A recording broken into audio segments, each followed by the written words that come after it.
Good afternoon, everyone. Welcome to the Introduction to the BEAD Challenge Process webinar.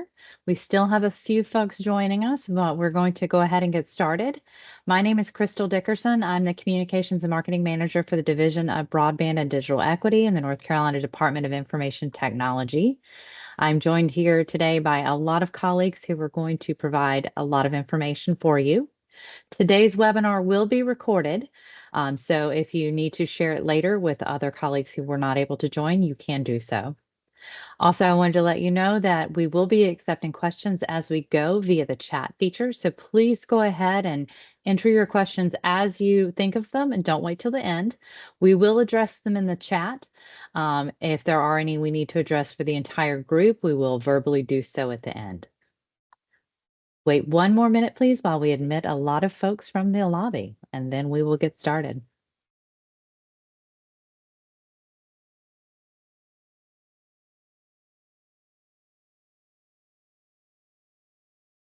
All right, so I will go ahead and jump in. There may be a few folks still joining. So my name's Angie Bailey. I'm Director of the Broadband Infrastructure Office at NCDIT. And we want to thank you for being with us this afternoon. I'm going to give a quick overview on BEAD and why we're here today, and then turn it over to the experts. So quickly, when we talk about a BEAD challenge, we're talking about challenges to mapping data.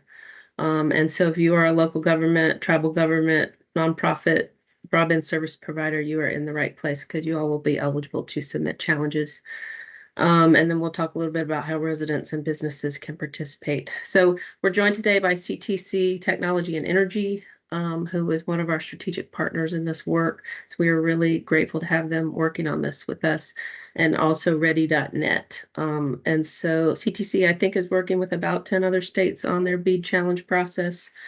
Amy Meacham is director of the state broadband programs for CTC, and she'll be covering a lot of this content. And then Dustin Loop with Ready.net, who builds software tools and mapping data tools. And so they're working with a lot of states on BEAD challenge portals across the country. So again, we're really happy to have them.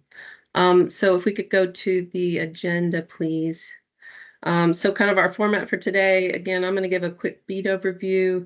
Amy's going to talk about the BEAD challenge process itself, the challenge phase, rebuttal phase, final determination phase. There's a lot of pieces to it, so we appreciate your patience today, and your determination with us to participate in this process. CostQuest licensing, and then Ready.net and Dustin are going to talk about the challenge portal itself. Next slide, please. So the BEAD overview, and I will try to go through this quickly for kind of general context. So BEAD, I think you all know, is the Broadband Equity Access and Deployment Program.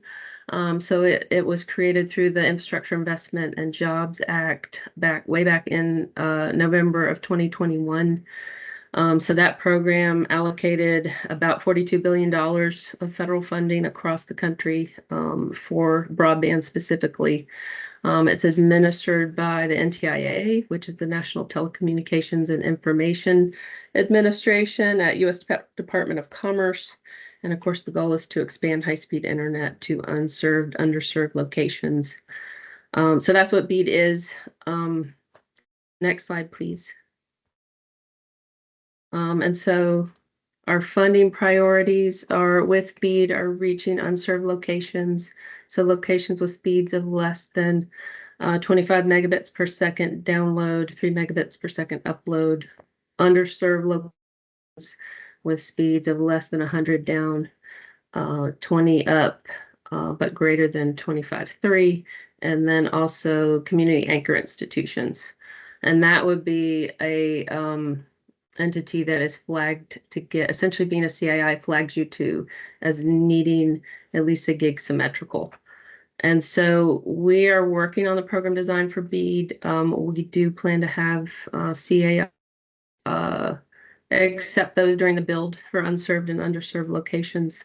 But again, we're working on program design, and we'll get more details out on that as we develop them.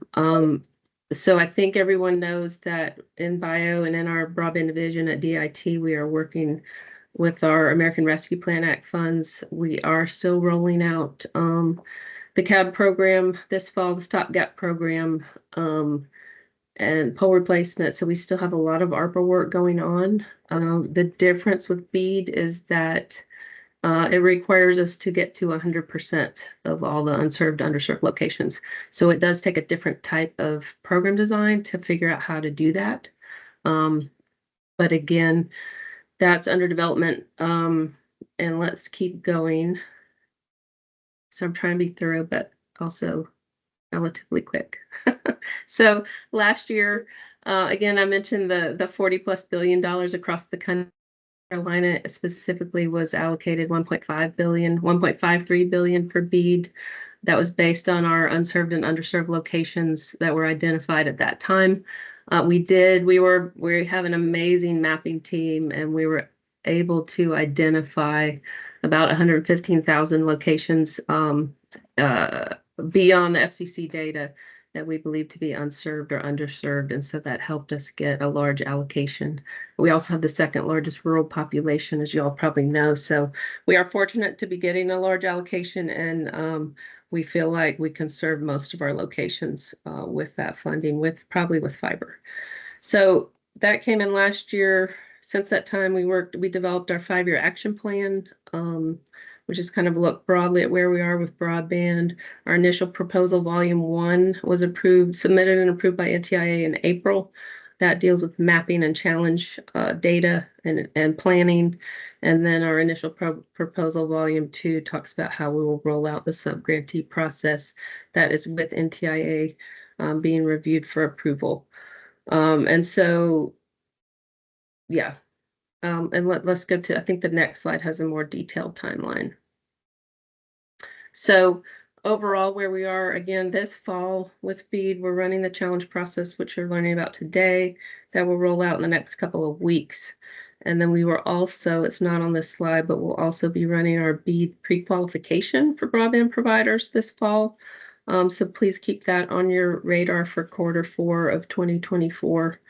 And then this slide, it covers, again, I mentioned our 5-year action plan, our initial proposal, volume 1, initial proposal, volume 2. So where we are right now, Q4 of 2024 will be the challenge process. And then also the pre-qualification. We'll have a final proposal due to NTIA once we get through our sub-grantee selection process, and that will launch in early 2025. So again, that's generally where we are on BEAD. We have a lot of ARPA work to get through this fall. I do want to recognize Emily Ganji, who's the policy director for the Division of Broadband and Digital Equity, for all her work on these, the 5-year action plan and the initial proposals. And also Stephanie Jane Edwards, who's our broadband data and mapping lead, who we couldn't have done our IP volume 1 without her, and this portal work. So thanks to both of them. And so I think those are the highlights, and we appreciate y'all being here, and I'll turn it over to Amy for the actual challenge process overview. Thank you.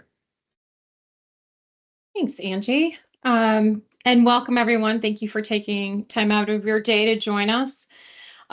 Just to talk a little bit, if we can go to the next slide, about the purpose of the challenge process. Again, since the BEAD program aims to bring high-speed internet to unserved and underserved locations, North Carolina needs to first confirm which areas are actually unserved and underserved. And that is why we're here today to talk about how that process should work. The challenge process actually provides the mechanism to update the map and establish what are considered eligible locations and community anchor institutions that can be BEAD eligible.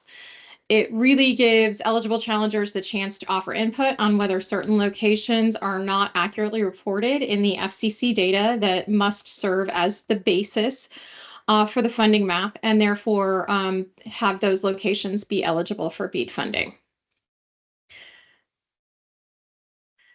So why is the BEAD challenge process so important to participate in? It's really important because it allows the state and you to determine whether you're a local government, a tribal nation, a nonprofit, or a broadband service provider, to update that data where BEAD funding will be allocated and get it approved from NTIA. If the map is currently inaccurate, you can submit evidence for updates. It is really the state's best chance to correct that data that needs to be corrected, because once that map is set, that is the determination of what will be eligible for BEAD funding. So again, that challenge process is necessary to determine the BEAD eligibility, and it achieves the BEAD program's goals of providing everyone with reliable internet. But it also prevents misrepresentation of data for the program and other programs moving forward.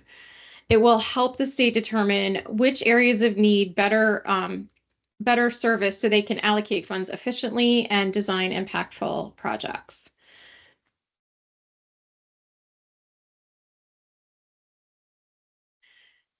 So let's look at the overview of the sequence of events here. The BEAD challenge process follows a particular sequence of events as designed by NTIA. First, the eligible locations will be published at least 7 days before the challenge window opens, which allows potential challengers to look at the data as it is current on the FCC maps. Once the challenge window opens, eligible challengers will then have 30 days to submit challenges, including all required evidence. Once this happens, a location enters what's considered the challenged state. Once the challenges have been issued and a location enters the challenged state, the broadband service providers or other eligible rebutters can provide evidence on challenge locations during the rebuttal phase, which occurs after the challenge phase. The rebuttal phase also lasts for 30 days. Once the rebuttal phase closes, then the state will make a determination on disputed challenges and publish a final list of eligible locations. This will happen generally within 120 days of opening the challenge window. That 120-day time period accounts for the entire challenge process from opening through final determination until that data is submitted to NTIA. And it does not include the 7 days of initial publishing of the eligible locations prior to the opening of the window. At the end of the process, NTIA will review the state's final set of data and review and approve those final list of eligible BEAD eligible locations. Amy, can you tell me when you need to change slides? Sure. Please. Thank you. Of course. So let's talk about who can submit a challenge. NTIA considers only the following entities as eligible challengers, as the state also provided on its initial proposal volume 1. And these include local governments, tribal nations, nonprofit organizations, and internet service providers. Permissible challenges include internet speeds, community anchor institution eligibility and identification, enforceable commitments, and plan service. We can go to the next slide.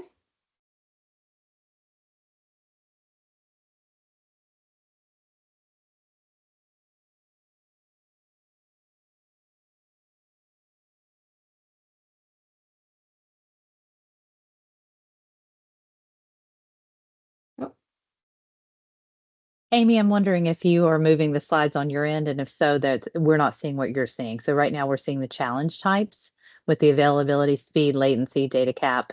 Excellent. Okay. Okay. All right.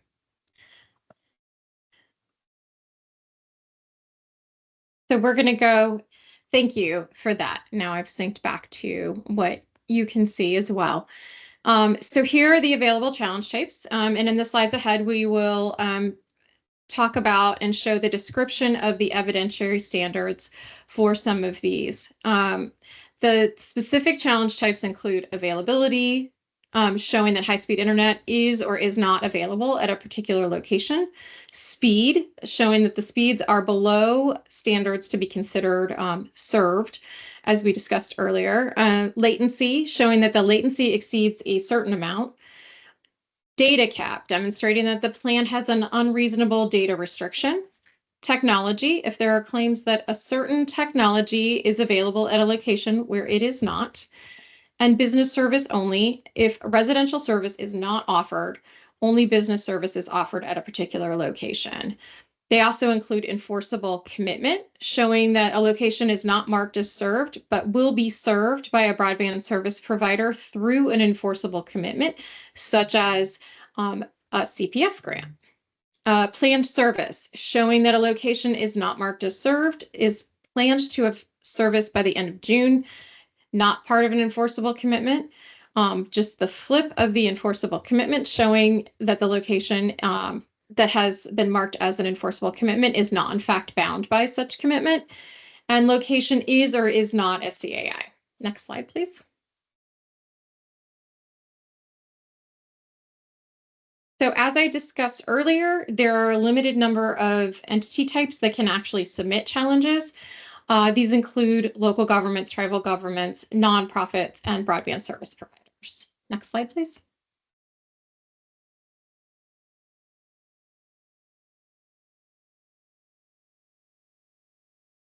So for permissible challengers, according to the NTIA requirements, the permissible challengers need to have full access to the challenge portal once they are registered. They are able to submit challenges using specific locations and approved evidence type, and permissible rebutters are also able to rebut challenges. Some permissible challengers can engage individuals on evidence submissions as well, and permissible challengers will have the benefit to actively engage during NCDIT's outreach to to understand the timeline, acceptable evidence, and the challenge portal. So again, evidence, including evidence that we're going to talk about later, are often best done at the individual level, and other types of evidence can be done or aggregated more easily directly by local governments, tribal governments, nonprofits, and broadband service providers. Let's go to the next slide, please. Now, something that I skipped over quickly is only eligible challengers and eligible entities can register, and that is checked by the state and approved by the state as the process begins. So it's really important that you meet those eligibility requirements. If you are from a local government, please use your .gov address or your local government, your recognized local government email to register. Otherwise, it makes it more difficult to approve the registration for the portal. So the next question is really like, can individuals participate in the challenge process? And they can, and it's NTIA does not allow individuals to submit challenges directly. However, North Carolina residents can play an important role in the challenge process. They can identify inaccuracies and work with an eligible challenger, eligible local governments, nonprofits, tribal nations, to challenge the map. The state will provide specifics of individual residents' participation in the future, but please make sure that you're taking a look at the map, and you can register directly at the consumer input website, which the address is here, and take a speed test to be able to participate directly and have that challenge aggregated to a relevant entity that could submit that on the behalf of your community. Next slide, please.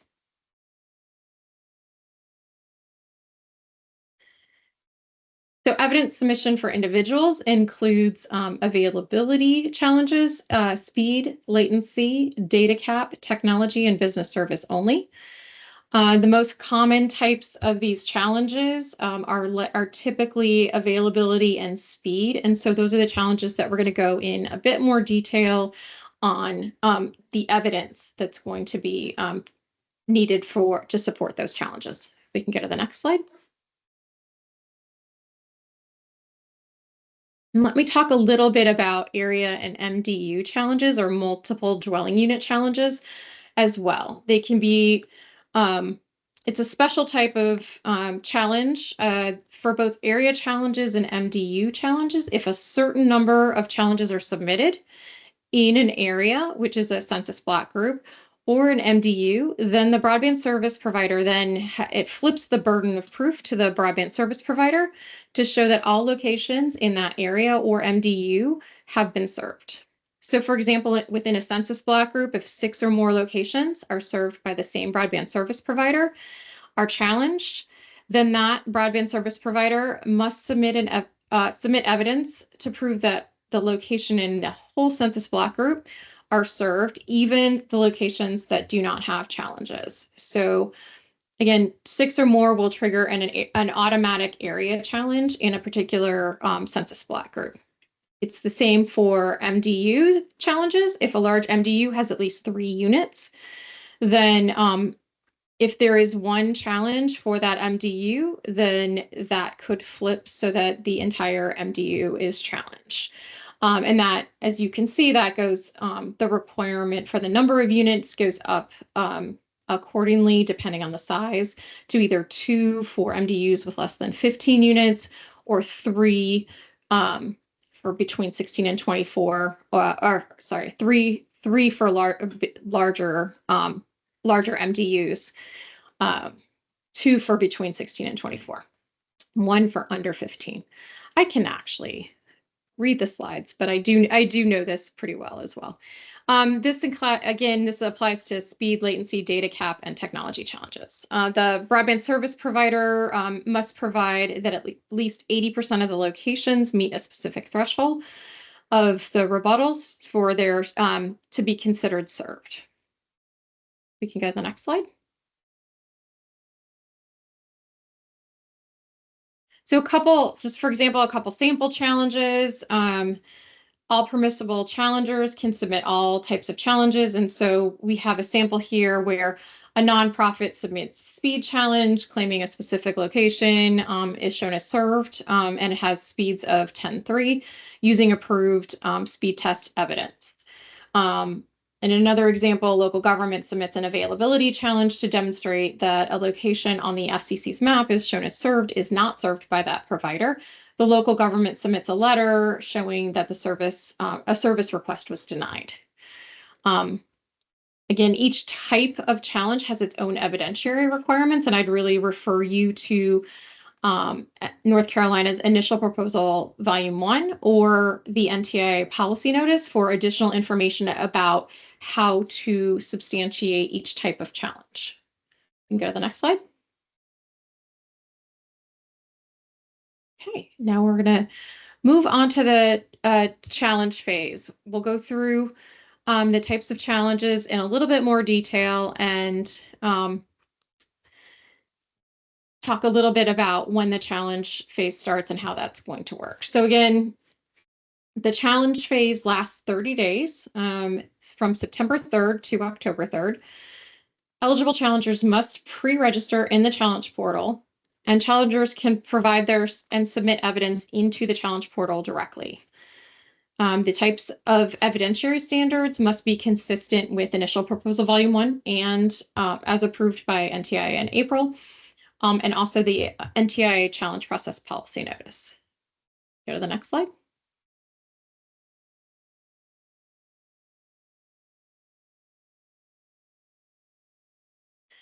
Let's talk through a couple things that are part of the state's initial proposal volume 1. So pre-challenge process modifications are those that are actually done by the state that include deduplication of funds, so eliminating locations that will be served under an existing enforceable commitment, and data modifications that were included in initial proposal volume 1. This also includes data that is not directly in the broadband data collection that is done by the Federal Communications Commission or under the guise of the National Broadband Map. We can go to the next slide.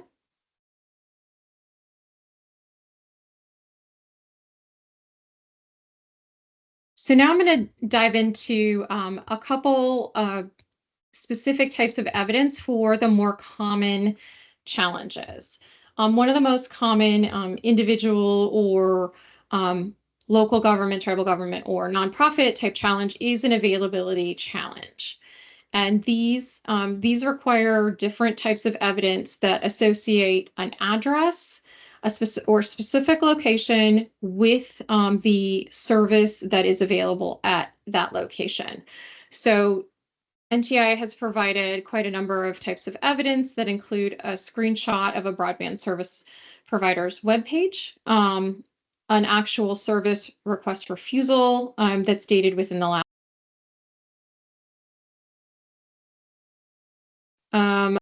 a letter again that there was a failure to install service that was planned, or that there's failure to install service or meet a service installation date within 10 days of or 10 business days of a request. That is an FCC requirement.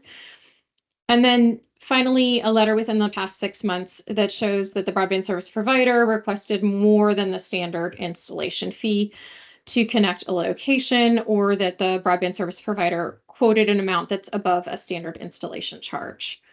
And then other evidence as applicable.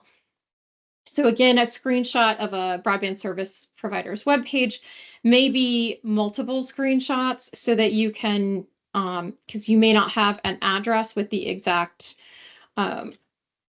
service availability on the same page. So it might actually take multiple pages or an explanation with that, but there might be, it might be a little more complicated than just one screenshot. So again, an address or a location associated with a particular service that is available for that provider is really required in order to have that availability challenge move through. If you can go to the next slide, please. So another common challenge is a speed test, and speed challenges show that the actual speed of a service tier falls below the unserved or the underserved thresholds, right? So that a location that may have claimed to have had 100 megabits by 20 megabits or 100 megabits down, 20 megabits up, has actually below that, or even below 25.3. And so the speed challenge can only downgrade a status from served to underserved or underserved to unserved. You cannot go from served to unserved. The acceptable evidence from a customer showing an insufficient speed test and meeting the requirements for the speed test is a little more complicated than the availability test. And so we're going to go through that in more depth on the next slide.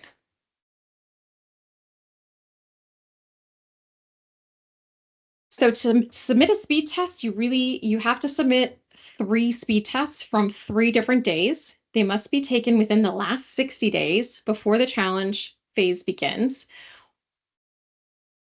and then or during the challenge phase, but they cannot be older than 60 days prior to the challenge phase. And then the submitted speed tests, the median of the tests will be the submitted speed. So the speed test can be in the form of any of the items listed, which include a reading from the physical line, a speed test from a residential gateway interface, a speed test that's performed on a personal computer within immediate proximity of a residential gateway using one of the approved speed tests that's listed here, including MLab, Cloudflare, Ookla, RST, or the speed test developed by the by NCDIT in partnership with the Friday Institute for Educational Innovation at NC State. And they must include name, date, time, IP address, street address, certification of speed tier, subscription. Because the next step is the subscriber must subscribe to at least 100 by 20 megabits per second in order to show, again, to move such a location by using a speed test from a served status to an unserved or an underserved status. An agreement provided by NCDIT that the grant access to the speed test results and accompanying information, and any contractors that support can contact the individual taking the speed test. So if we can go to the next slide.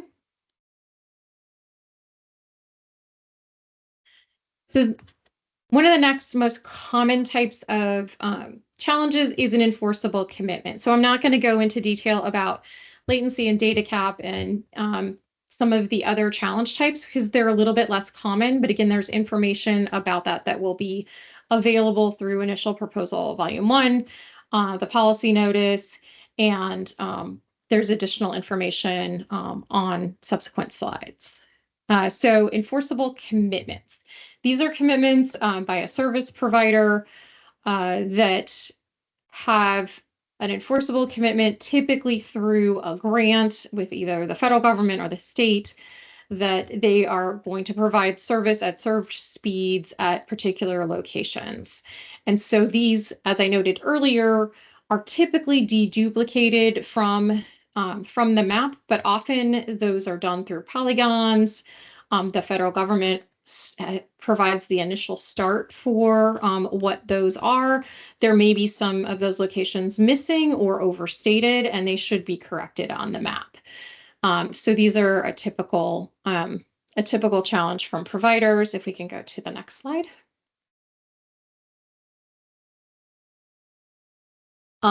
As seems fairly obvious, not part of an enforceable commitment would really, you'd need to see a provider provide a declaration that this is not subject to the enforceable commitment.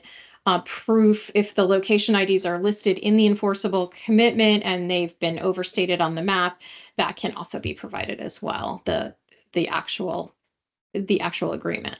If we can go to the next slide. So another typical challenge that we see is a planned service challenge. And planned service is really, the challenger has knowledge that the broadband was or will be deployed at the location by the end of the year, by December 31st of 2024, without an enforceable commitment or beyond an enforceable commitment. So what does that mean? The evidence that you should submit include construction contracts, other similar evidence, including, evidence of permits, ongoing deployment, or contracts or other binding agreements that the service will meet the standards to be considered served and will be complete by December 31st. We can go to the next slide.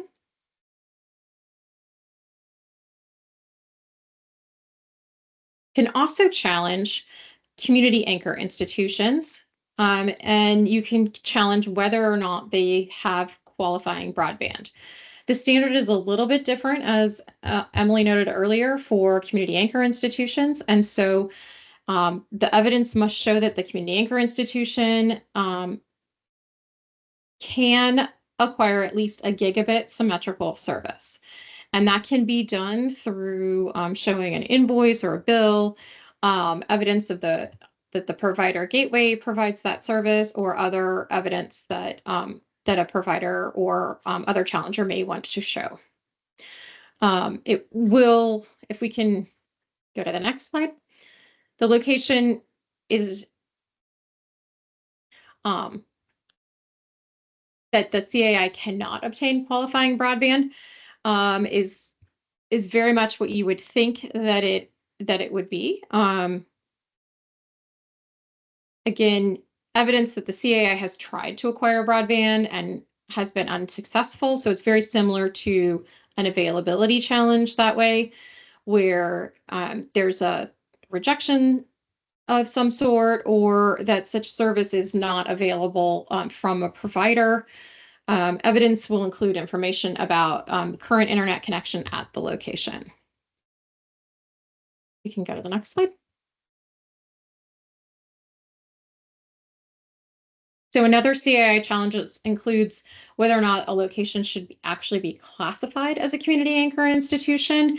And the location as a CAI states that a location on the map should be classified as a CAI, you would submit evidence that the location falls within the CAI definition. That is outlined again in the initial proposal volume 1 in more detail. And so, for example, evidence from the organization's official documents, including their address, program mission, and current activities, and how that's consistent with the categories outlined in initial proposal volume 1. And not surprisingly, on the next slide, we're going to talk about the exact flip of this, is that the location is labeled as a CAI, but then should no longer be considered a CAI. So that could be that it's really not a CAI business, or it's no longer in operation. And, you know, similar evidence or the inverse of the prior challenges really you would use to show that a location on the map is labeled incorrectly as a CAI, but should not be. We can go to the next slide.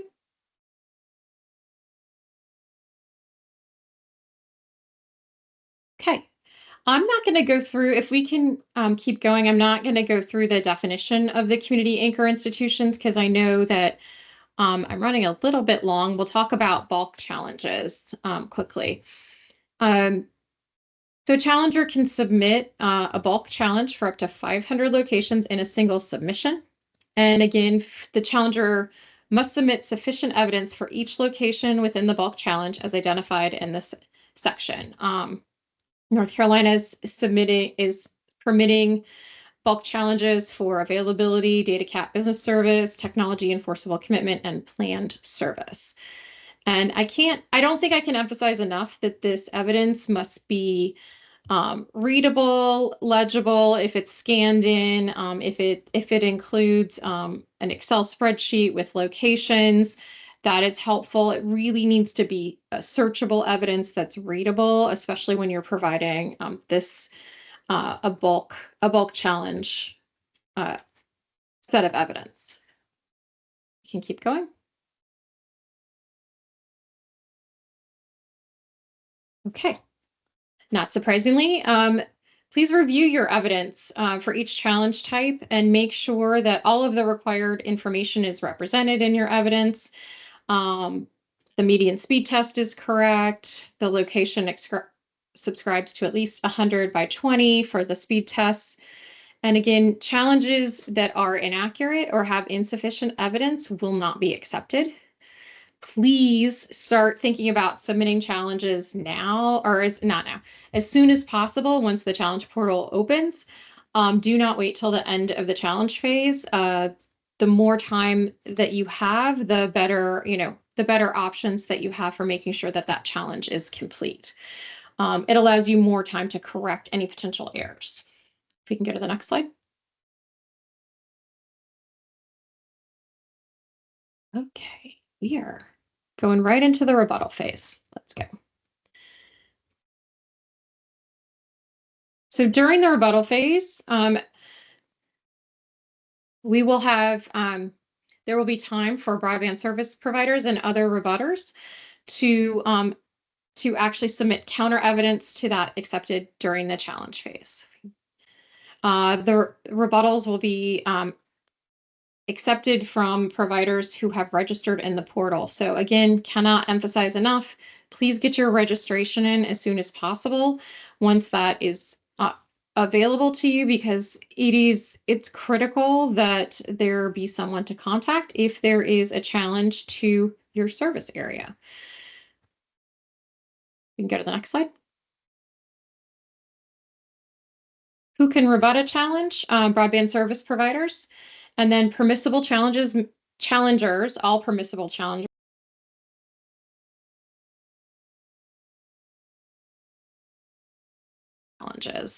And then again, relevant community anchor institutions may be able to rebut challenges about their status or service levels. Go to the next slide.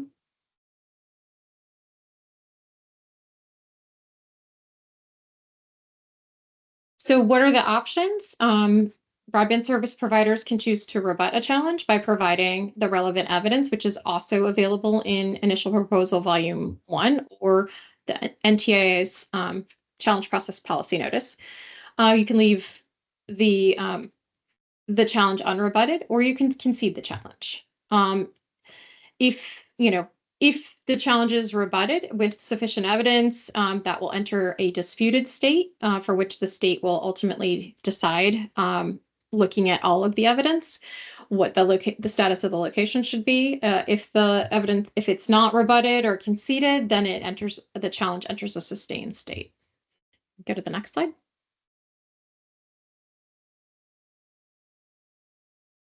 So again, broadband service providers are the only entities that can rebut challenges to their service, and all permissible challengers can rebut a planned service or an enforceable commitment challenge. Once a challenge is rebutted, the state will analyze the evidence submitted and issue a final determination at the end of the challenge process. Go to the next slide. Final determination. Let's talk a bit about that. So at the end of the challenge process, once all of the evidence is in, some of the locations will ultimately be resolved. But if the rebutter, had elected to accept the challenge, the remaining challenges that are left will be adjudicated during this final determination phase. The state then conducts the final review of the challenge and rebuttal evidence and makes a final decision by labeling the challenge either sustained or rejected. If it's sustained, the challenge will change the state's list of proposed eligible locations and the data set. If it's rejected, the challenge should not impact the list of eligible locations of the data.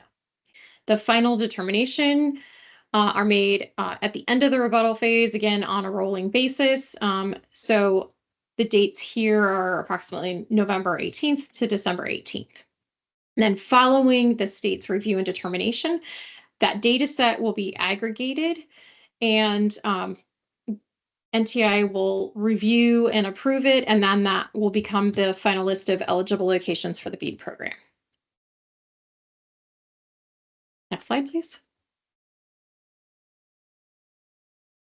Okay, quickly, I'm going to talk about cost-plus licensing for the challenge process. If we can go to the next slide. So a couple things about information that the state publishes. The FCC Broadband Serviceable Location Fabric is a data set of all locations where fixed broadband is or could be deployed, or otherwise known as the Broadband Serviceable Locations, which we've been talking about. These have been developed by the FCC in coordination with CostQuest, and it contains location IDs that are attached to the addresses or the GPS coordinates, or the lat longs. The challenge process uses the location data but cannot change the data. So that underlying fabric of locations cannot change during this process, just the status of those locations.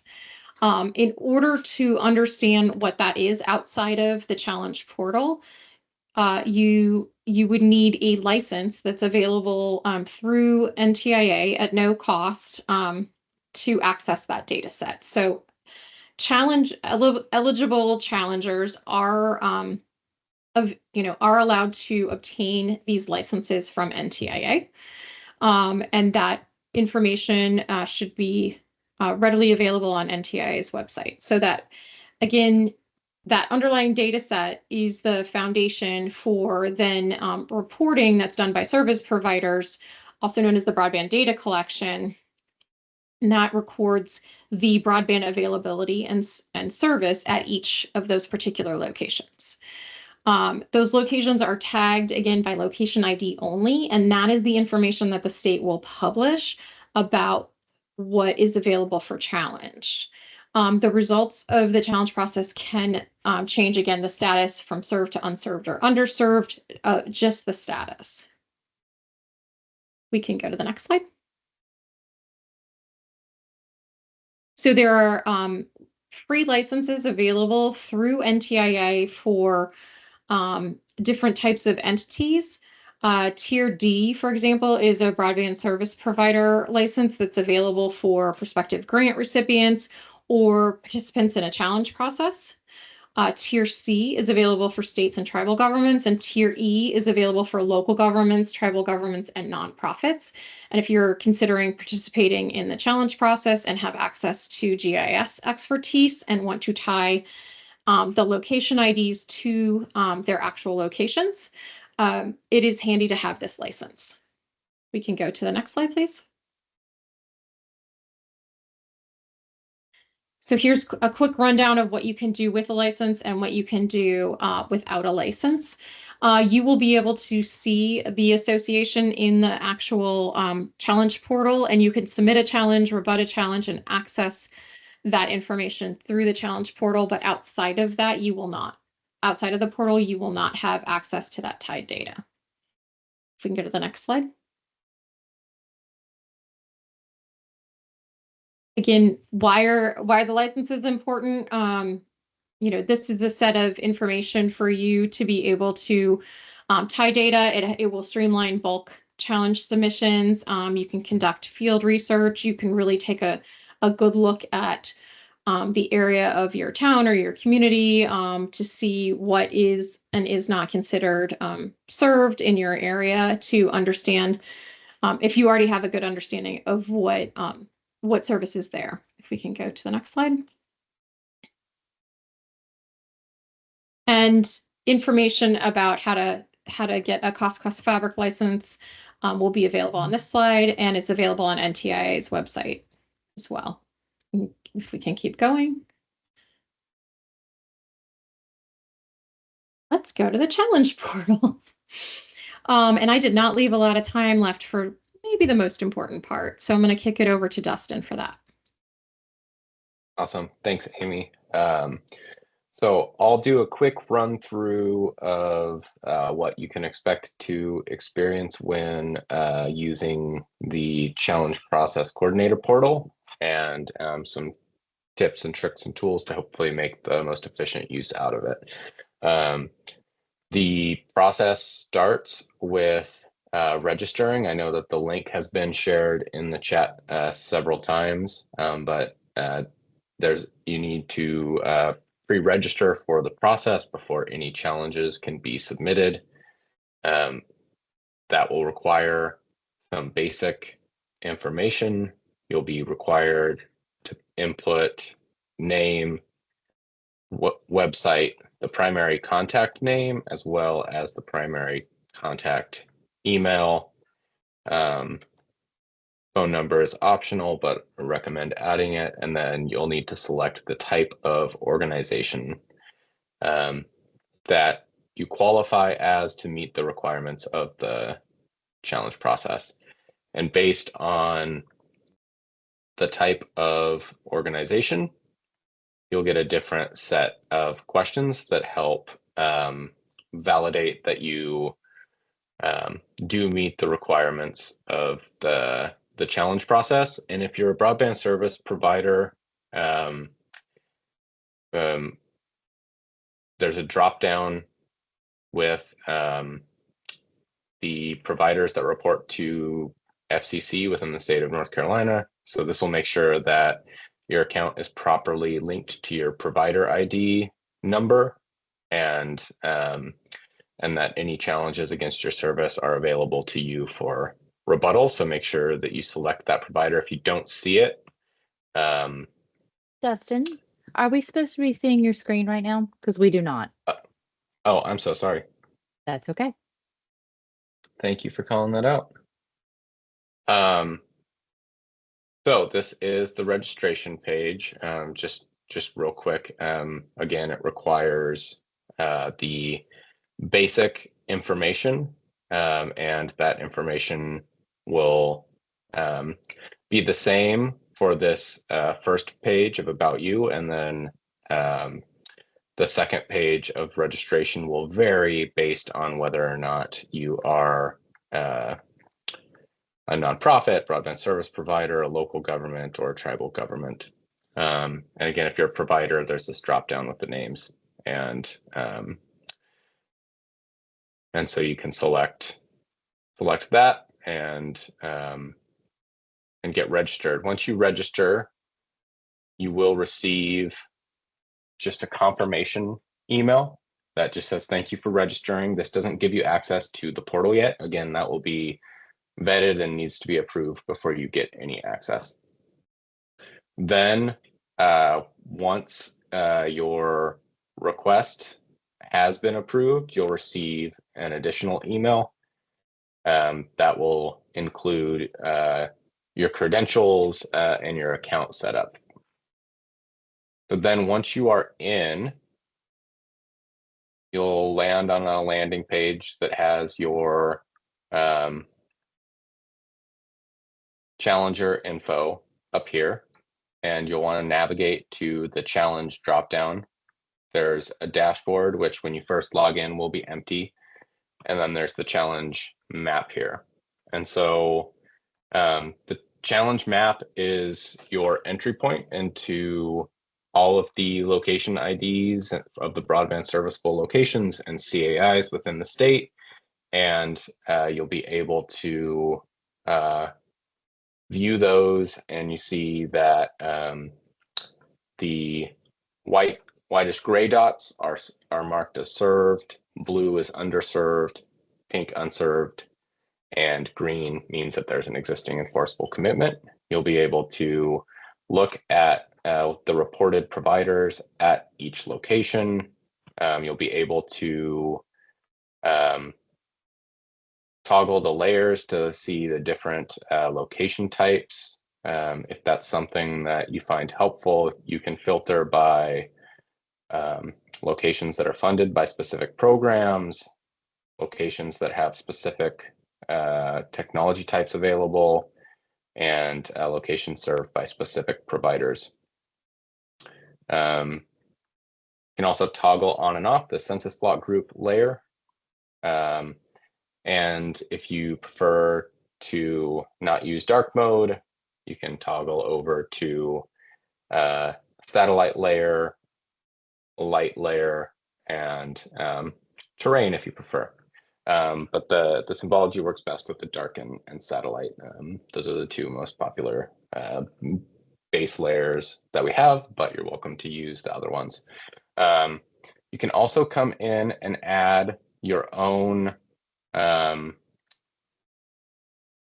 KMLs or polygons to help prepare for your challenge. You can see that this particular area, there are 70 broadband serviceable locations.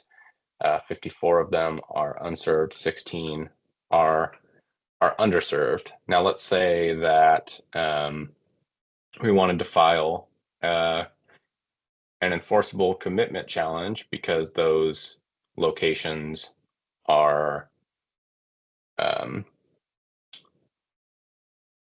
under an existing enforceable commitment that's not currently reflected. You'd need to come through and confirm some of the basics about the award, including the technology type, the committed speeds, and then there are several ways that you can select the locations that you want to include in a bulk challenge. If it's a single challenge, then the best way to do it is just to find that location and add to challenge. You can just click on it and add it that way. If it's a bulk challenge, there are a couple of ways that can make the process more efficient. One, you can take the polygon zone that you've uploaded and select the locations that fall within the boundaries of that. And then you can also upload a list of location IDs, just a single column CSV with those location IDs, and it will select them to be included in the challenge. And then you need to proceed, attach evidence. You can attach multiple files, whatever evidence you need to meet the requirements that are outlined in this webinar and in the user guide. and then indicate whether or not the enforceable commitment is within tribal boundaries. And then you just need to provide an attestation at the end and submit the challenge. Once you have submitted that challenge, you can confirm that it's been submitted by going back to your dashboard, and you can look to make sure that it's selected all of the locations and that all of the details and the evidence aligns with what you intended to select and upload.